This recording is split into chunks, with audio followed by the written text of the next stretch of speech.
Okay, good morning everyone. This is Dr. Brad Nelson. I would like to welcome you to our webinar today, Questions and Answers. Do you find that people need to be prepared in order to release the heart wall? I have had two clients that actually became more mentally unstable after releasing their heart wall, although the subconscious rebuilt the heart wall soon after releasing it.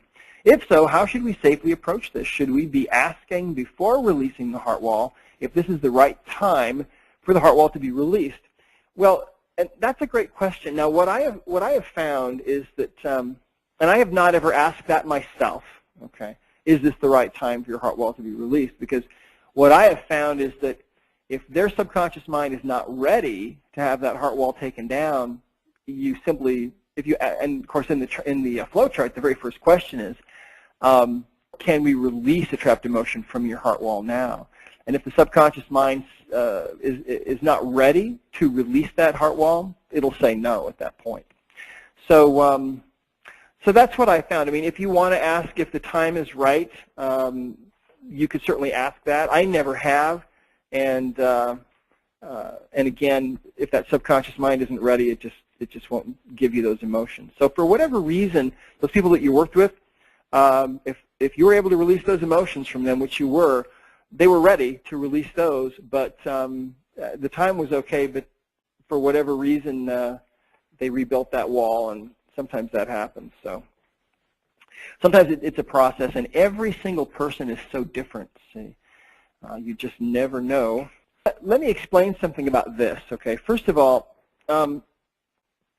I never test to see how many trapped emotions there are. And the reason why, as far as, well, for example, the heart wall, or even on just asking how many trapped emotions a person has, I don't ever ask that. And the reason why is because I think it's difficult to get good answers, okay, for a couple of reasons. One reason is because the subconscious mind, I think, doesn't necessarily want you to know, and so it'll give you a number, okay, but the number may not necessarily be right. So my advice is to just fix whatever you find and keep fixing whatever you find until you get to the bottom of things, okay?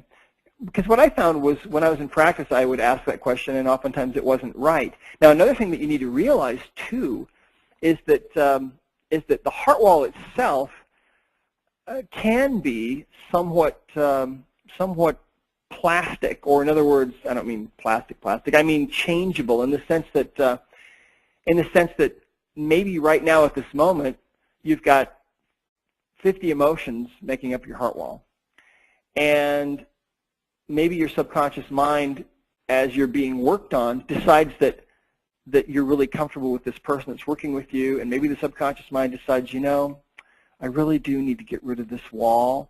That subconscious mind can, in my experience, I think it can actually move some of those trapped emotions out of the heart wall and move them somewhere else. You'll still, I think, need to clear those because they do need to be cleared, but that can happen. So I'm always reluctant myself to ask questions in advance about how many trapped emotions a heart wall has, because it's always, I don't know, I've never really seemed to be able to get very good answers about that.